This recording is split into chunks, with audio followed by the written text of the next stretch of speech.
Your anxiety is a constant state of fear of the unknown. When you start to feel anxiety, it's because you're afraid of what's going to happen next. And we start coming to all these ideas and beliefs like, oh, this may happen. It's like it's not even happening. We're just imagining it in our head, the fear of the possible outcome. And the thing about this is, I used to struggle with anxiety a lot, and I still do sometimes.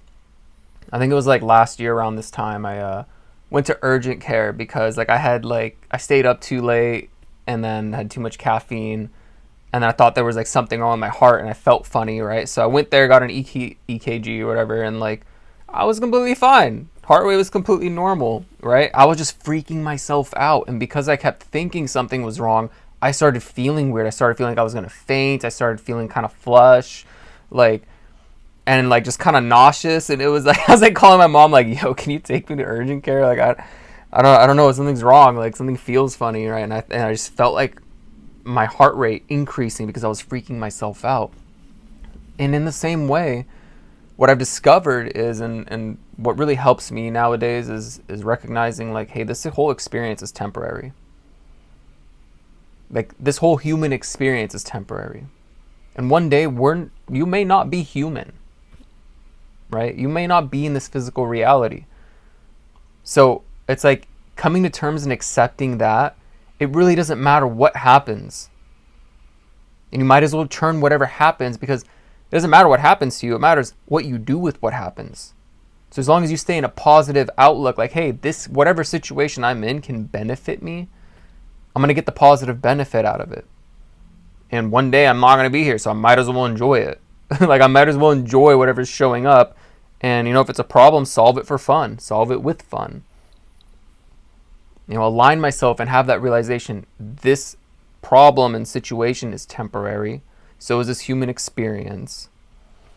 And it's all just a permission slip for you to feel better. Just like when you give yourself a permission slip to freak out and overthink things, like it's the same thing. Like cleansing your space with sage or frankincense or using crystals and meditating, like it's all a permission slip, because it allows you to feel a certain way and believe a certain thing is having an effect on you.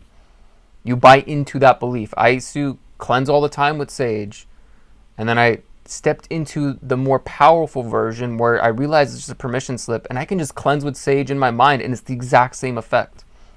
Sometimes I like to cleanse with sage just for the fun of it, and for others because they still believe in that, and that's okay wherever they're at. It's a permission slip to believe, and that's how you shift your entire reality. Is once you realize, let's say I'm cleansing with sage, the energetic properties of me believing into that in a quantum physical state from the energy in my mind transferring to physical matter, right? Because I'm making it matter in my mind, it becomes physical matter.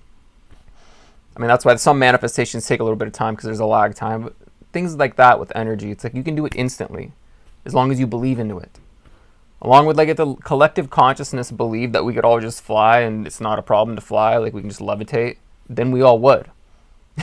So there are certain themes that you sign up to experience here as a human on Earth that requires those limitations of the human experience.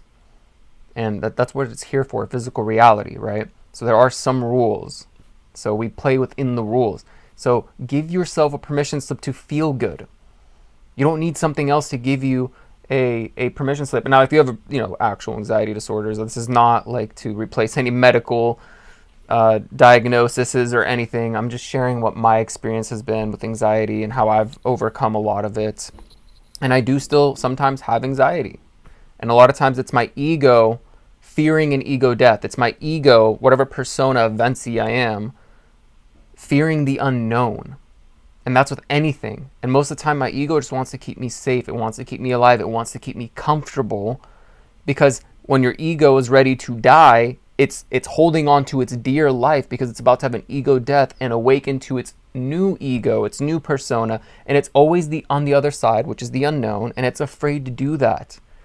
Just like when you want to start a business, you want to make a video like this, you're going to wonder, what are people going to think of me? That kind of stuff.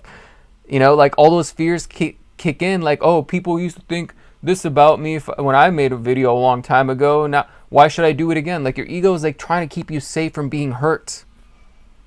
Except when you step through into the unknown, you find out that there's more to it. Now you're more better prepared. You don't really care about other people's opinions because your new level ego doesn't care about those things. All right? So I hope this helps you. If you're watching on TikTok, follow me on YouTube before they shut this bad boy down, or bad girl down, whatever floats your boat. And yeah, much love and namaste. Have an alchemizing day. Peace out.